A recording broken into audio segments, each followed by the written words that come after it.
Hello guys and welcome back to my channel सिर्फ IAS. तो यहाँ पे हम विजन आईएएस के गवर्नर की नोट्स की सीरीज को कंटिन्यू करते हुए आज आपके सामने इसका पार्ट 13 प्रेजेंट करने जा रहे हैं। आइए शुरू करने से पहले चैनल को सब्सक्राइब कर लीजिए, बेल आइकन को प्रेस करिए ताकि आपको रेगुलर अपडेट्स मिलती रहें। तो देखिए, लास्ट वाले लेक्चर में हमने आपको एक्सप्लेन किया था सरकारिया कमीशन रिकमेंडेशन के बारे में। अब मैं आपको बताने वाली हूँ रिफॉर्म्स जिनकी जरूरत है सिविल सर्विसेज के अंदर। बहुत ही डीपली समझाऊंगी reforms required in the civil services. देखिए, जो इंपॉर्टेंट एरियाज हैं सिविल सर्विसेज रिफॉर्म्स के और जो रिकमेंडेशंस रही सेकेंड एडमिनिस्ट्रेटिव रिफॉर्म कमीशन की, जिसके हमने एक समरी भी आपके लिए तैयार करी है, प्लेलिस्ट वगैरह आप देख सकते हैं उसकी, और कुछ दूसरी कमेटीज ने भी कुछ अपनी रिकमेंडेशन दी हैं इस एरियाज में, वो सब मैं आपको कवर कर रही हूँ इसके अंदर। देखिए, ये लेक्चर हो सकता है आपके सामने सारे नोट्स ना हो, बट इतनी अच्छी तरह से मैं एक्सप्लेन करूंगी कि आपको पूरी तरह से समझ में आ जाएगा। देखिए, टॉपिक जो है वो कहता है ब्रिंगिंग अकाउंटेबिलिटी इन दी पब्लिक सर्विसेज। तो अकाउंटेबिलिटी बहुत ज़रूरी है कहीं पे भी, और पब्लिक सर्विसेज में अगर अकाउंटेबिलिटी है तो चीज़ें बहुत ही ज़्यादा स्मूथ और अच्छी हो जाती हैं। देखिए, जो कॉन्सेप्ट है ना अकाउंटेबिलिटी का, इसका मतलब क्या है? इसका मतलब ये है कि किस हद तक पब्लिक सर्वेंट्स और दूसरे जो कि नॉन गवर्नमेंटल सेक्टर्स में हैं पब्लिक प्रोग्राम्स को प्रोवाइड कर रहे हैं, ये रिस्पॉन्सिव हैं उन सारे के लिए जो वो सर्व करते हैं। देखिए, जिनको भी ये जो पब्लिक सर्वेंट्स हैं या नॉन गवर्नमेंटल सेक्टर्स हैं, ये जिनको सर्व करते हैं, जिनके लिए काम करते हैं, तो आखिरकार किस हद तक अगर हम बात करें कि उस चीज़ के लिए ये रिस्पॉन्सिबिलिटी इनकी तय होती है, ये आता है अकाउंटेबिलिटी में। जैसे आपने काम किया तो उस काम को करने के लिए आपकी जिम्मेदारी बनती है ना कि भाई ये मेरा है, तो कितने आपकी रिस्पॉन्सिबिलिटी है, कितना आप रिस्पॉन्सिव है, ये सारा कुछ इसके अंदर आता है। जो पुराना तरीका है अकाउंटेबिलिटी का, वो तो सीधा सीधा आता है, आप कह सकते हो अपॉन द लाइन, या फिर आप कह लो टॉप डाउन मेजर्स, जो एक सही तरीके से रास्ता नहीं दिखाते कि अकाउंटेबिलिटी के कल्चर को कैसे मेंटेन किया जाए। तो पुराना तरीका तो पुराना हो गया। इसलिए सबसे इंपॉर्टेंट बात यहाँ पे ये आती है कि यहाँ पे मल्टी डायमेंशन चीजें हो अकाउंटेबिलिटी की, मतलब मल्टीपल मेजर्स लिए जाएं, एक नई नई चीजों को लाया जाए। तो अब आपके दिमाग में आया होगा, क्या मैम इसके रिगार्डिंग कोई बात हुई है? तो जी हाँ, सबसे पहले हम सेकेंड एआरसी की रिकमेंडेशन को जानते हैं। पहला पॉइंट, पहली बात तो ये कि इन्होंने रिकमेंड किया कि सिस्टम हो यहाँ पे दो इंटेंसिव रिव्यूज का। ठीक है, पहला जो कि कंप्लीशन पे हो 14 इयर्स ऑफ सर्विस के, मतलब कोई बंदा 14 साल की सर्विस पूरी कर ले तो पहला रिव्यू होगा, और दूसरा जब वो 20 साल की सर्विस को पूरा कर लेगा तो दूसरा रिव्यू होगा। और ऐसे ही ये ही इंटेंसिव रिव्यूज जो हैं, ये सारे ही गवर्नमेंट सर्वेंट्स में यहाँ पे स्टैब्लिश कर दिए जाए। बहुत अच्छी बात है। देखिए, जो पहला रिव्यू मैंने बताया ना, जो 14 ईयर्स में होगा, इसका मेन ये होगा कि भाई मेन पर्पस ये है intimating to the public servant about his और her strength and shortcomings of the future advances. और जो दूसरा रिव्यू है, मतलब पहला तो आप समझ गए कि इसका पर्पस यही है, ये देखना कि जो पब्लिक सर्वेंट है उसकी क्या मजबूती है, क्या यहाँ पे कमियां हैं इसके फ्यूचर या फॉर हिज फ्यूचर एडवांसमेंट, या हिज या हर जो भी है, महिला है या पुरुष है। सेकेंड रिव्यू जो है, जो कि 20 सालों बाद हो रहा है सर्विस के, इसका मेन पर्पस ये है ताकि यहाँ पे सर्व करना to assess the fitness of the officer, कि वो आगे फ्यूचर में जो सरकार के अंदर काम कर रहा है गवर्नमेंट सर्विस में, उसमें उसकी फिटनेस क्या लेवल है। और सर्विसेज जो पब्लिक सर्वेंट्स की हैं, जिनमें देखने को लगता है कि भाई सेकेंड रिव्यू के बाद ये जो ऑफिसर है वो अनफिट है, तो भाई सीधी बात है उसे डिसकंटिन्यू कर देना चाहिए। सीधा लिखा हुआ है कि भाई services of public servants who are found to be unfit after the second review at 20 years should be discontinued. अब देखिए, यहाँ पे जो प्रोविजन है रिगार्डिंग दिस, ये करा जाए ना, ये जो ये किया गया था in the proposed civil services law में भी, the provision regarding this should be made in the proposed जो सिविल सर्विसेज लॉ है ना, ये इस तरह की प्रोविजन उसमें भी डाली जाए, ऐसा भी कहा गया इस एआरसी के द्वारा। और कुछ नए अपॉइंटमेंट्स वगैरह जो हैं वो भी पूरी तरह से प्रोवाइड करे जाएं कि जो पीरियड होगा एम्प्लॉयमेंट का वो यहाँ पे होगा फॉर 20 ईयर्स, 20 सालों तक के लिए। तो भाई किसी को उम्मीद भी इसके लिए नहीं रहेगी, हाँ, तो 20 सालों तक के लिए रहेगा, कोई उम्मीद भी नहीं रहेगी। बाकी तो चलो डिपेंड करेगा कैसा क्या है, पर उसके बाद सर्विस की जो कंटिन्यूएशन होगा वो डिपेंड करेगा कि भाई आपका परफॉर्मेंस रिव्यू करेगा, डिपेंड कि भाई आपका अगर परफॉर्मेंस रिव्यू बढ़िया है, आप फिट हैं, सब कुछ अच्छा है, तो आप आगे करेंगे। मतलब आप मेरा समझे कि सीधा ऐसा कह दिया जाए पहले ही कि भाई आप जो हैं आपको सीधा सीधा सर्विस मिल रही है 20 सालों की। अब उसके बाद अगर आपका अच्छा रिव्यू रहा तो आपको आगे मिलेगी, तो आगे इंसान को उम्मीद भी नहीं रहेगी कोई ज्यादा कि वो उम्मीद लगाए बैठा हुआ है कि हम तो जिंदगी भर करेंगे और 20 सालों के वजह से निकाल दे रहे हैं, है ना। तो ये बहुत अच्छी बात इन्होंने यहाँ पे कही। अब मैं आपको नेक्स्ट टॉपिक की तरफ लेके चलती हूँ जो कि है एम्फेसाइज परफॉर्मेंस। आइए समझते हैं क्या है ये। देखिए आज का जो प्रमोशन सिस्टम है ना सिविल सर्विस में, ये टाइम स्केल पे बेस्ड है, आपको भी पता है। और इसके साथ अगर देखें तो टेन्योर की काफी सिक्योरिटी है, बंदे को पता है वो इतने साल तो नौकरी करेगा। तो इन सब की वजह से क्या होता है कि सिविल सर्विसेज है वो काफी जो है डायनामिक सिविल सर्वेंट्स बना रही हैं और बहुत सारे प्रमोशंस जो बेस्ड हैं अपॉन द पैटर्नेज सिस्टम। तो ये आप कहते हैं कॉम्प्लिकेंट है। तो सरकार जो गवर्नमेंट सर्वेंट का प्रमोशन होता है, करियर का एडवांसमेंट है, सर्विस का कॉन्टिन्यूएशन है कि वो नौकरी कर सकता है, उसे उसकी एक्चुअल परफॉर्मेंस से लिंक करने की जरूरत है। उसकी जॉब में जो वो परफॉर्मेंस कर रहा है या जो भी कर्म कर रहा है, प्रमोशन को मेरिट बेस्ड कर देना चाहिए। और रिस्पेक्टिव अथॉरिटीज जो हैं उनके पास यहाँ पे एक बेंचमार्क हो कि ये जो है वो बेस्ट प्रैक्टिसेस है। और कहें फिर देखें कि परफॉर्मेंस क्या है सिविल सर्वेंट्स की क्वालिटेटिवली और क्वांटिटिवली, मतलब यहाँ देखें किस हद तक उसने करी है और कितनी करी है, क्वांटिटी के वाइज भी और क्वालिटी के वाइज भी, ठीक है। और with a variety of parameters में कई सारे पैरामीटर्स को ध्यान में रख के काम करा जाए। दूसरी बात परफॉर्मेंस रिलेटेड इंसेंटिव स्कीम। क्या है ये परफॉर्मेंस से रिलेटेड इंसेंटिव स्कीम? देखिए जो 6th पे कमीशन था उसने रिकमेंड किया कि यहाँ पे एक नया परफॉर्मेंस बेस्ड पिक्यूनरी बेनिफिट आए over and above regular salary. ये बेनिफिट उनकी रेगुलर सैलरी के ऊपर से दिया जाए सरकारी कर्मचारियों के लिए। ये बेस्ड हो इस प्रिंसिपल पे कि हम डिफरेंशियल अवार्ड देंगे फॉर डिफरेंस परफॉर्मेंस। अगर तुम कोई अलग चीज करोगे, डिफरेंशियल परफॉर्मेंस करोगे, तो हम आपको डिफरेंशियल अवार्ड भी देंगे। मेन उद्देश्य ये है कि हम PRIS को इंट्रोड्यूस करें गवर्नमेंट के अंदर। मतलब सिर्फ ऐसा नहीं हो कि हम एम्प्लॉय के मोटिवेशन इससे इम्प्रूव करें, बल्कि यहाँ पे हायर प्रोडक्टिविटी भी मिले, आउटपुट भी मिले, एक प्रॉपर क्वालिटी पब्लिक सर्विस की मिले। बट एक इसका मेन उद्देश्य ये भी हो कि एक प्रॉपर इफेक्टिव तरीके से सिस्टमैटिक चेंज आए इस रिस्पॉन्सिव गवर्नेंस में। तो ये बात भी है। उसके बाद यहाँ देखिए कि सेकेंड ARC की रिकमेंडेशन क्या रही परफॉर्मेंस मैनेजमेंट सिस्टम में। आप ये तो कहेंगे ना कि मैम सेकेंड ARC की क्या रिकमेंडेशन रही इस परफॉर्मेंस मैनेजमेंट सिस्टम में। तो पहली बात तो इनकी यही थी कि यहाँ पे जो अप्रेजल मिलता है ना वो ज्यादा कंसल्टेटिव हो, मतलब ट्रांसपेरेंट भी होना चाहिए, पता हो क्यों अप्रेजल मिल रहा है, परफॉर्मेंस अप्रेजल सिस्टम हो उन सारे सर्विसेज के लिए जो है ये इस लाइन पे हो कि आपने रिसेंटली जो ये जो PAR इंट्रोड्यूस होगा उसके बेसिस पे हो for the all India service, है ना। अब देखिए जो परफॉर्मेंस अप्रेजल है ये ईयर राउंड हो, हाँ, और 1 साल में मिल रहा है, अप्रेजल मिलता है ना नौकरियों में। और जो प्रोविजन है डिटेल वर्क प्लान की, एक मिड ईयर रिव्यू होगा, तो ये पक्का होना चाहिए कि भाई हर 6 महीने पे कैसा क्या काम कर रहा है वो सिविल सर्वेंट। गाइडलाइंस जो है वो और अच्छी बनाई जाए, उनको प्रॉपर एक नंबर्स में रेटिंग दी जाए।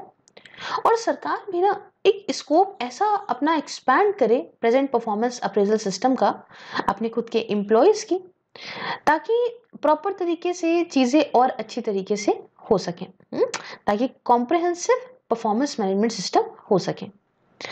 अब जो ये परफॉर्मेंस मैनेजमेंट सिस्टम है ना इसे ऐसे डिजाइन करा जाए जो कि पूरा जो ओवरऑल स्ट्रेटेजिक नेटवर्क है ना उसके हिसाब से डिजाइन हो, appropriate to the particular ministry, department या ऑर्गेनाइजेशन के हिसाब से।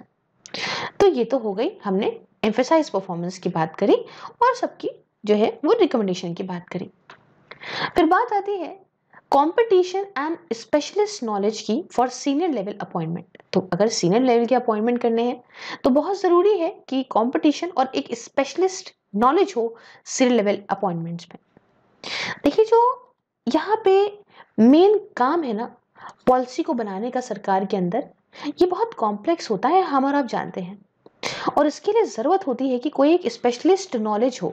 हाँ, तो आज के सिस्टम के अंदर जो सबसे ज्यादा सीनियर लेवल के अपॉइंटमेंट्स होते हैं सेंट्रल सेक्रेटेरिएट में as well as top field level post में, ये करे जाते हैं among the Indian administrative service officers के द्वारा, जो कि जर्नलिस्ट होते हैं।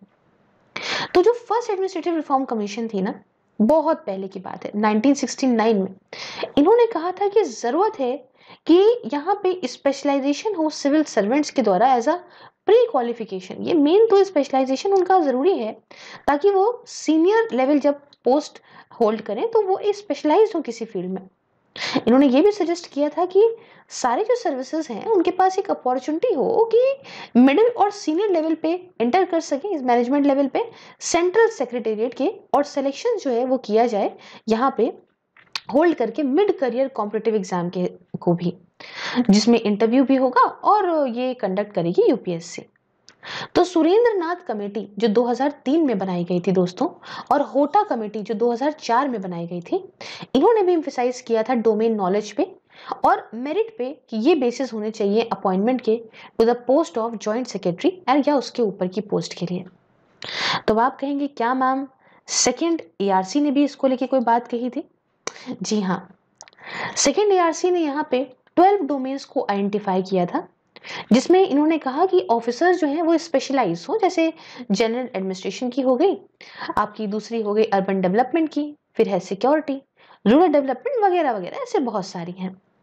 तो इन्होंने रिकमेंड किया कि जो डोमेन है ये असाइन करा जाए सारे ऑफिसर्स को, जो कि ऑल इंडिया सर्विसेज और सेंट्रल सिविल सर्विसेज के हैं, on completion of 13 years of service, जैसे वो 13 साल की अपनी सर्विस कंप्लीट कर लेंगे। एंड वैकेंसीज जो होंगी at the level of deputy secretary या डायरेक्टर की जो होंगी वैकेंसी, उसे फिल करा जाए सिर्फ और सिर्फ उन्हीं लोगों के द्वारा जो डोमेन कॉम्पिटेंस को मैच करते हो इस ऑफिसर की जॉब के लिए। कमीशन ने यह भी सजेस्ट करा कि हम कंपटीशन भी ला सकते हैं सीनियर पोस्ट के लिए, सीनियर एडमिनिस्ट्रेटिव ग्रेड के अंदर या उसके ऊपर, जॉइंट सेक्रेटरी लेवल के ऊपर। कैसे? इन सारी पोजीशन को, सारी ऑल इंडिया सर्विसेज, इन सारी पोजीशंस को ओपन करके सारी सर्विसेज के लिए। तीसरी बात इन्होंने बोली कि for higher administrative grade post, जैसे एडिशनल सेक्रेटरी हो गए या उससे ऊपर हो गए, तो रिक्रूटमेंट जो कुछ पोस्टों का है ये ओपन मार्केट से भी किया जा सकता है। और चौथी बात इन्होंने कही, इन्होंने ये सजेस्ट किया कि जो कॉन्स्टिट्यूशन है statutory central civil services authority को जो बनाएंगे, जिसके अंदर जो ये सारे मैटर्स देखेगी, है ना, असाइनमेंट को लेके, डोमेन वगैरह के, या पैनल को बनाने को लेके, ताकि ऑफिसर्स वगैरह को प्रॉपर पोस्ट कर सकें अलग अलग लेवल पे, टेन्योर फिक्स करने को लेके, या कौन सी पोस्ट को कैसे एडवर्टाइज किया जाएगा फॉर रिलेटेड एंट्री, इन सब के लिए इसे बनाया जा सकता है। तो ये तो हमने बात करी कंपटीशन और स्पेशलिस्ट नॉलेज को लेके फॉर सीनियर लेवल अपॉइंटमेंट्स। फिर बात आती है इफेक्टिव डिसिप्लिनरी रिजाइन की। देखिए, आज के टाइम पे क्या है ना, प्रेजेंटली अगर मैं आपको बताऊं तो जो प्रोविजन है डिसिप्लिन रूल्स की, वो ऐसी है कि ये काफी डिफिकल्ट हो जाता है कोई भी एक्शन लेना किसी भी ऐसे एम्प्लॉय के लिए जो उसका मिसबिहेवियर रहा, कुछ गलत उसने किया, मिसबिहेव किया, या इन सबऑर्डिनेशन को लेके, किसी भी चीज को लेके। इसलिए एक बार अपॉइंटमेंट हो गई तो काफी इम्पॉसिबल जैसा, बहुत ही मुश्किल हो जाता है कि किसी भी एम्प्लॉय को डिमोट कर सकें या हटा सकें, रिमूव कर सकें। तो इसकी वजह से मालूम है क्या होता है, इसकी वजह से जो पूरा वर्क कल्चर है खराब हो जाता है ऑल राउंड। उन्हें भी पता है कि इन एफिशिएंसी तो होनी है, और उन्हें पता है हमें तो कोई हटा नहीं सकता, तो ये दिक्कत होती है। डर जहां होता है वहां सही होता है। तो जो प्रोविजन है सिविल सर्विस की, है ना, कंडक्ट की और डिसिप्लिन रूल्स की, ये काफी पोरस है। मैं इसके बारे में आपको पूरी बातें बताती हूँ। तो इसी के चलते मैं आपको बताती हूँ कि एक्चुअली में सेकेंड ARC की क्या रिकमेंडेशन रही इस रिगार्ड में।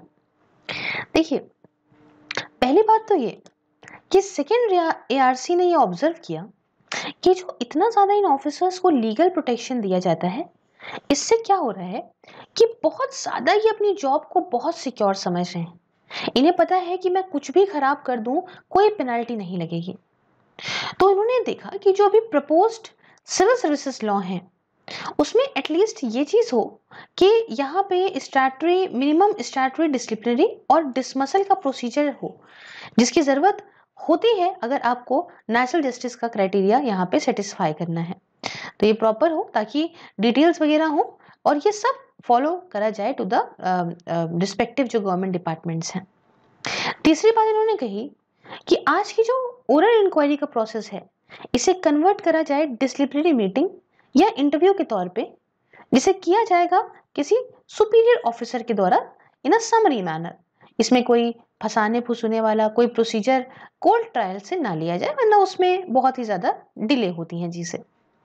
उसके बाद पेनाल्टी हो या कुछ हो, रिमूवल को लेके या डिसमिसल को लेके जो पेनाल्टी है, ये कोई और नहीं लगा सकता हो एक्सेप्ट बाय अथॉरिटी। और अथॉरिटी में भी क्या, एटलीस्ट यहाँ पे जो भी गवर्नमेंट सर्वेंट्स के लिए ये चीजें चल रही हैं, हाँ, तो अगर उसकी पोस्ट है उससे एटलीस्ट 3 पोस्ट ऊपर होना चाहिए अथॉरिटी का बंदा।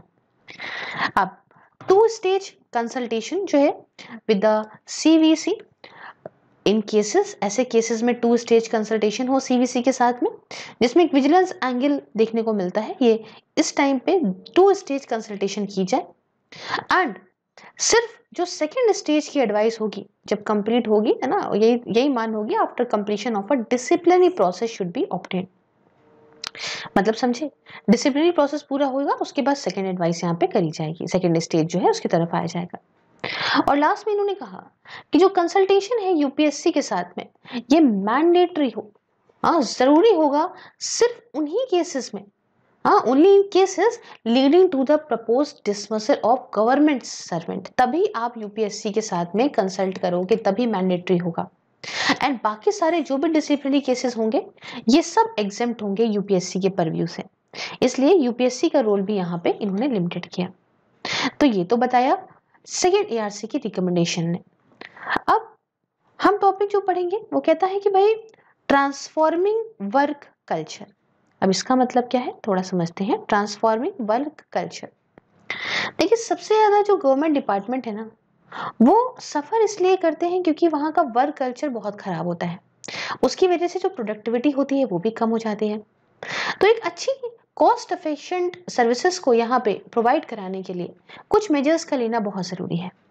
जैसे कि पहला, एक मल्टी लेवल हायरार्किकल स्ट्रक्चर हो, मतलब कई सारा मल्टी लेवल हायरार्किकल स्ट्रक्चर होना चाहिए। ये जो स्ट्रक्चर होता है, आई मीन होना नहीं चाहिए, जो ये होता है मल्टी लेवल हायरार्किकल स्ट्रक्चर, ये इसके बाद ये आएंगे, इसके बाद ये ऑफिसर आएंगे, इसके बाद ये, इसके बाद ये थोड़ा सा कम होना चाहिए। और एक ऑफिसर ओरिएंटेड सिस्टम हो, जिसमें यहाँ पे ऐसा कुछ ना हो कि मतलब प्रॉपर हायरार्की चल रही है, इसमें लेवल जंपिंग हो, कि मतलब ताकि डिसीजन मेकिंग जो है वो फटाफट हो सके। सपोज एक यहाँ है, फिर इनसे इन पे गया, इन पे इन पे गया, इन पे इन पे, तो it takes a lot of time.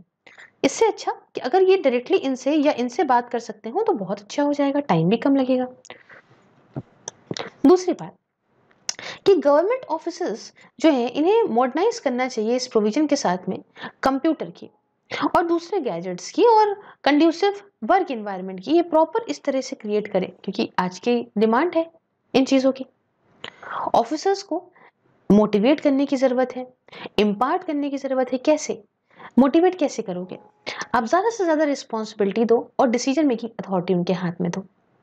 साथ में यहाँ पे ज़रूरत है कि एक प्रॉपर लीन सा, थिन सा, एक अच्छा एफिशिएंट सा गवर्नमेंट मशीनरी हो। कैसे? ये जो प्रोसीजर है ना, उसे और मॉडर्नाइज करके, जो काम करने का तरीका है ये और मॉडर्नाइज करके। और ये जो बाबू कल्चर नहीं है, अरे वो बाबू वहाँ बैठते हैं, बाबू जी से बात कर लो, और वो आराम से नीचे से ले रहे हैं घूस, भी करवाते हैं, ये सारा कल्चर खत्म किया जाए। तो ये तो हो गया ट्रांसफॉर्मिंग वर्क कल्चर। तो यहाँ तक हम इस पार्ट को रखते हैं। नेक्स्ट में हम आपको स्ट्रीमलाइन रूल्स एंड प्रोसीजर समझाएंगे। आई होप आपको ये अच्छा लगा होगा। If yes then do like share and subscribe. और ऐसी वीडियोस देखने के लिए प्लीज आप मुझे चैनल को सब्सक्राइब करिए, कमेंट जरूर करिएगा कि आपको कैसा लगा। Thank you so much for watching. मिलते हैं नेक्स्ट वीडियो में। जय हिंद, जय भारत।